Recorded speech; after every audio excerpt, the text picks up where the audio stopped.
आज दिव्य दृष्टि आई सेंटर जो पटना राजा बाजार में स्थित है, ये इसके लिए एक बहुत ही शुभ दिन है, क्योंकि हम लोग एक ऐसी टेक्नोलॉजी लेके आए हैं जिससे हम लोग रेटिना के पूरे जांच को कुछ सेकंड्स के अंदर बिना पुतली फैलाए कंप्लीट कर सकते हैं। अभी तक जो भी मशीनें थी उसमें रेटिना का कुछ भाग हम लोग देख सकते थे, कुछ भाग नहीं देख सकते थे। रेटिना हम लोग का सबसे अंदर वाला भाग होता है जिसको दृष्टि पटल भी बोलते हैं। जब भी हम लोग कुछ चीज़ देखते हैं, रेटिना में जाके फोकस होता है, वहाँ से फिर नस से ब्रेन तक हम लोग का जो संवाद होता है उसी से हम लोग देख पाते हैं। तो रेटिना को पूरा देखने के लिए अभी तक हम लोग को लिमिटेशन था कि पूरा देख नहीं पाते थे, तो कभी कभी कुछ बीमारियां छूट भी जाती थी, या पुतली फैला के देखते थे इनडायरेक्ट ऑप्थेल्मोस्कोप से, उसमें भी समय लगता था, सर्जन को भी दिक्कत होती थी, डॉक्यूमेंट भी नहीं कर सकते थे फोटोग्राफिकली। अब है कि इस मशीन से हम लोग पूरा फोटोग्राफ्स भी ले सकते हैं और नियरली कंप्लीट रेटिना का चेकअप कुछ सेकंड्स में कर सकते हैं। इससे क्या क्या फ़ायदा होगा? एक है कि जो रेटिना कुछ ऐसी बीमारियां जो कि हम लोग नहीं देख सकते, दिख जाएगा। दूसरा है कि ट्रीटमेंट हम लोग उसमें अच्छे से कर पाएंगे। तीसरा है कि जब ट्रीटमेंट होने के बाद पेशेंट का रिस्पांस कैसा है वो भी हम लोग मॉनिटर कर सकते हैं।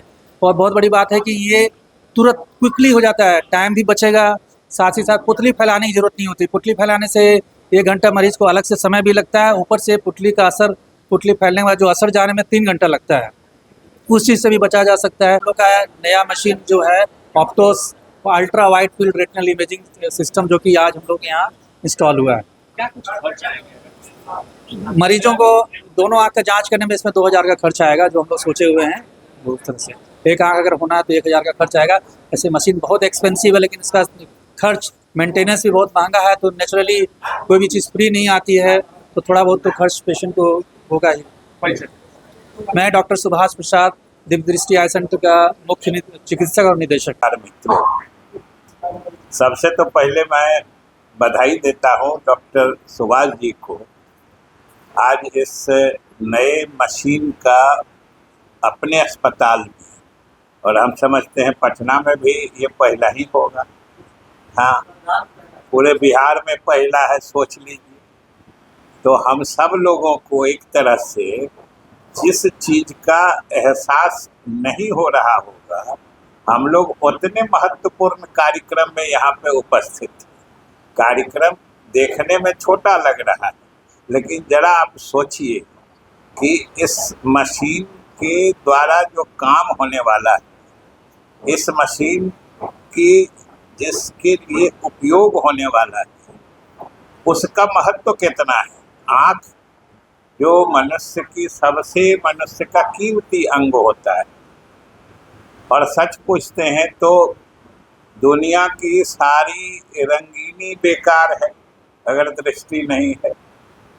तो किसी आदमी से लेके यहाँ तक कि प्रकृति की भी खूबसूरती बेकार है अगर आपकी दृष्टि सही नहीं है। यानी दुनिया ही एक तरह से कुछ मायने वो अर्थहीन हो जाती है अगर आप दृष्टिवान नहीं। कहने का ये कतई मतलब नहीं है कि जो संयोग से या दुर्भाग्य से या दैवी योग से दृष्टिहीन है उनको कोई संवेदना नहीं होती है, क्योंकि अनेक मामलों में देखा गया है कि जो दृष्टिहीन होते हैं वो दृष्टिवान मनुष्य से ज़्यादा संवेदनशील होते हैं।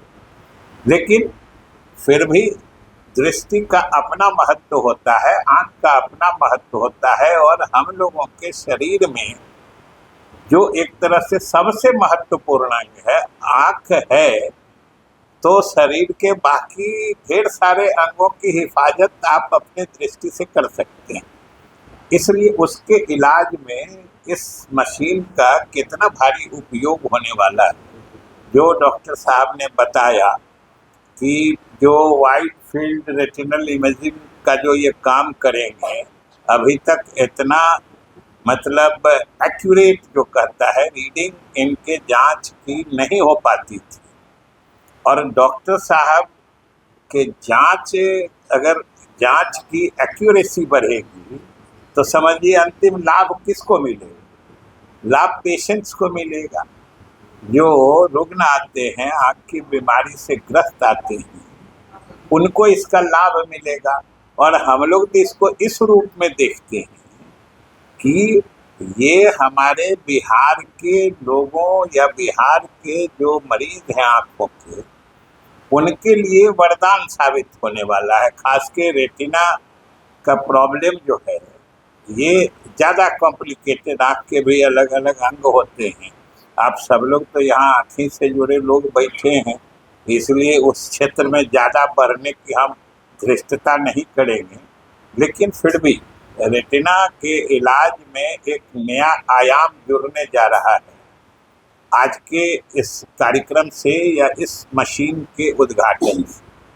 और अभी आपने सुना कि सोनाली शुरू में बता रही थी और डॉक्टर साहब सुभाष जी भी खुद बोल रहे थे, जो एक दिन के नोटिस पर हम इस कार्यक्रम में आ गए। बात सही है, लेकिन हम ये भी कहना चाहते हैं, कुछ लोग से रिश्ते ऐसे होते हैं या कुछ लोगों का समाज के प्रति लगाव या समाज के प्रति योगदान इतना होता है